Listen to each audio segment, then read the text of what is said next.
இன்றே டவுன்லோட் செய்து உங்கள் ஃபேவரட் ஷோக்களை என்ஜாய் பண்ணுங்க. நீ படிச்சவ தானே, அதுவும் யுஎஸ் வரைக்கும் போய் படிச்சுட்டு வந்திருக்க. இவ்ளோ பெரிய கம்பெனிலாம் ரன் பண்ணிட்டு இருக்க. எவனோ தெருவுல போற ஒருத்தன் சும்மா பொழுதுபோக்குக்காக சொல்லிட்டு போன விஷயத்த நினைச்சு இப்படி உடஞ்சு போய் உட்காந்து அழுதுட்டு இருக்க. நீயா இப்படி இருக்கன்னு எனக்கு ரொம்ப ஆச்சரியமா இருக்குடி. இப்போ நம்ம 2026ல இருக்கோம். உலகம் எங்கேயோ போயிட்டு இருக்கு. பூமியில இருந்து வேற ஒரு பிளானட்டுக்கு போய் எப்படி சர்வை பண்ணலான்னு ஆராய்ச்சி பண்ணிட்டு இருக்காங்க. இந்த மாதிரி டைம்ல குடுகுடுப்புக்கார வந்தான், குறி சொன்னான்னு சொல்லிட்டு போ மித்ரா. இத நான் உன்கிட்ட இருந்து எக்ஸ்பெக்ட் பண்ணவே இல்லை. மித்ரா, நந்தினி சொன்னதை கேட்டியா? அவளுக்கும் உனக்கும் ஒரே வயசுதான். ஆனா அவ எவ்வளவு மெச்சூர்டா இதெல்லாம் ஒரு விஷயமே கிடையாதுன்னு தைரியமா சொல்லிக்கிட்டு இருக்கா. நீ என்னடானா சம்பந்தமே இல்லாத ஒருத்தன் சொல்லிட்டு போனதை நினைச்சு இவ்வளவு ஃபீல் பண்ணிட்டு உட்கார்ந்திருக்கியேமா? பாட்டி, எனக்கே மித்ரா இப்படி நடந்துக்கிறத பார்த்தா எனக்கு என்ன சொல்றதுன்னே தெரியல பாட்டி. ஆனா ஒண்ணு மட்டும் நல்லா தெரியும், மித்ரா ஆதியை ரொம்ப லவ் பண்றா பாட்டி. அதனாலதான் வேலை இல்லாத யாரோ ஒருத்தர் சொல்லிட்டு போனதை நினைச்சு இவ்வளவு அப்செட் ஆகி உட்கார்ந்துட்டு இருக்கா.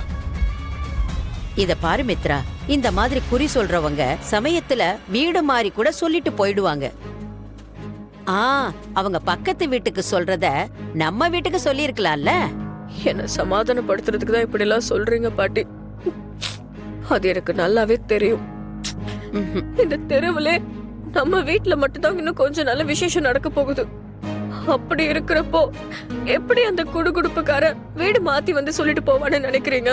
மித்ரா, இப்ப நான் கேக்குறதுக்கு மட்டும் பதில் சொல்லு. என்ன பாட்டி? நீ என்ன நம்புவியா, இல்ல எதையோ சொல்லிட்டு போனானே அந்த குடுகுடுப்பக்காரன் அவன் சொல்றத நம்புவியா? என்ன பாட்டி, ஏன் இப்படி கேக்குறீங்க? நான் கேட்டதுக்கு மட்டும் பதில் சொல்லு. உங்களை நான் நம்புவேன் பாட்டி. அப்ப இப்ப நான் சொல்றத நீ கேட்டுக்கோ. இந்த குடுகுடுப்பக்காரன் இல்ல, இந்த உலகத்துல இருக்கிற யாரு வந்தாலும் உனக்கும் ஆதிக்கு நடக்க போற கல்யாணத்தை தடுத்து நிறுத்தவே முடியாது.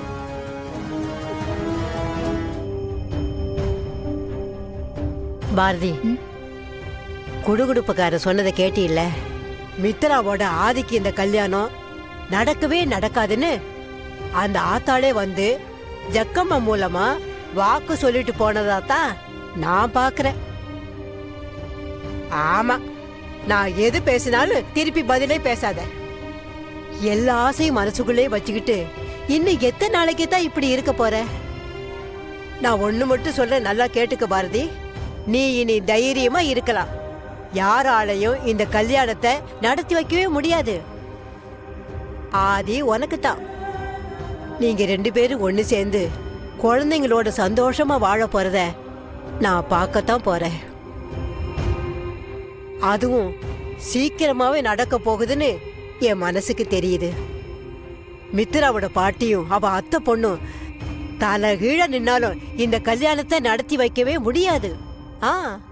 எனக்கு என்னமோ இன்னைக்கு ரொம்ப சந்தோஷமா இருக்கு. நான் நிம்மதியா படுத்து தூங்க போறேன். ஜக்கம்மா வாக்கு சொன்னா சொன்னதுதான். அது அந்த மர மண்டைகளுக்கு வேணா புரியாம இருக்கலாம், எனக்கு நல்லா தெரியும்.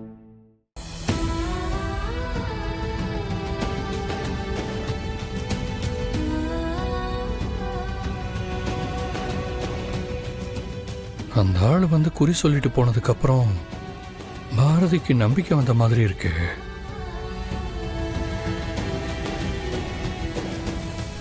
நாங்களும் இங்க கல்யாணம் நல்லபடியா நடக்கணும்னு கோயில் குளம் பரிகாரம்னு பண்ணிக்கிட்டு தான் இருக்கோம்.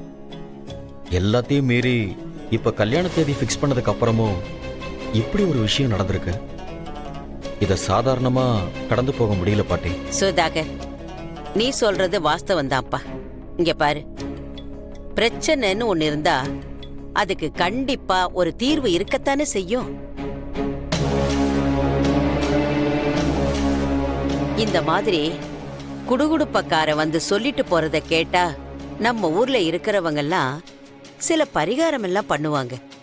நேத்து நைட்டு நடந்த விஷயத்த நாம நல்லதாவே பாப்போமே.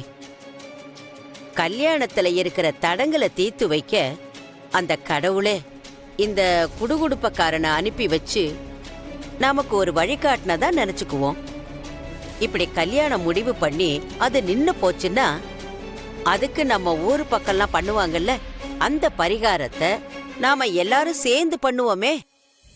அதுக்கப்புறமா கல்யாண வேலைய ஆரம்பிப்போம். எனக்கும் அவன் வந்து சொல்லிட்டு போனதை கேட்டதுக்கு அப்புறம் குழப்பமா தான் இருந்துச்சு. அப்புறமா தான் யோசிச்சு பார்த்தேன், இதெல்லாம் நமக்கு வேணா புதுசா இருக்கலாம், ஆனா ஊர் பக்கம் இதெல்லாம் சாதாரணமா அடிக்கடி நடக்கிற விஷயம்தான். அதுக்கு என்ன பாட்டி பண்ணணும்? நம்ம ஊர்ல கன்னிமார்களுக்குன்னு ஒரு கோயில் இருக்கு.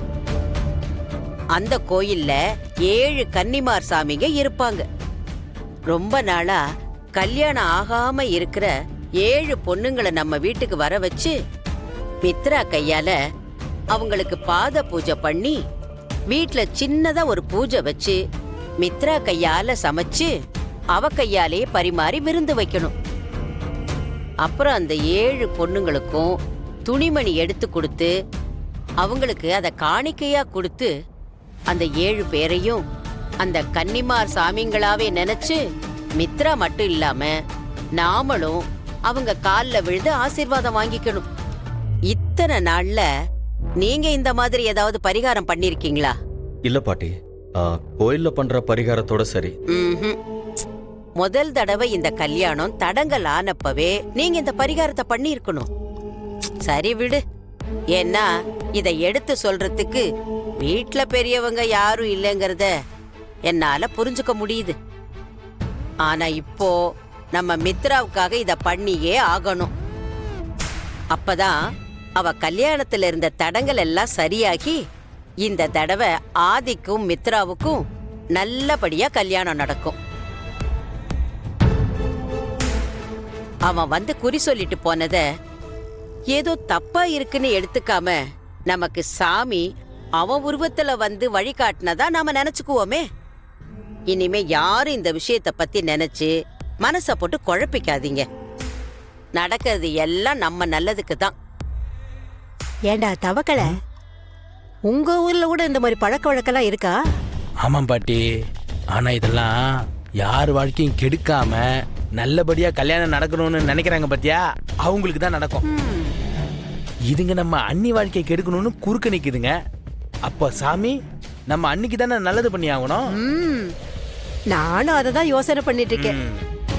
உன் பாரதி அணி வாழ்க்கையை கெடுத்துட்டு 7 கன்னிமார்களை கூப்பிட்டு இந்த கல்யாணத்தை நடத்தி வைன்னு கேட்டா அந்த சாமி எப்படி நடத்தி வைக்கும்? அப்படி சொல்லு பாட்டி. நீ சொல்றதெல்லாம் வாஸ்தவான பேச்சுதான் பாட்டி. ஆனா இதெல்லாம் நாம இவங்க கிட்ட போய் சொல்லிட்டு இருக்க முடியுமா? என்னமோ பண்ணிட்டு போட்டோம். எப்படியோ அந்த 7 பொண்ணுங்களுக்கும் துணிமணின்னு ஏதோ ஒன்று கிடைக்கும்ல, அதனால இதை நடத்திக்கிட்டோம்.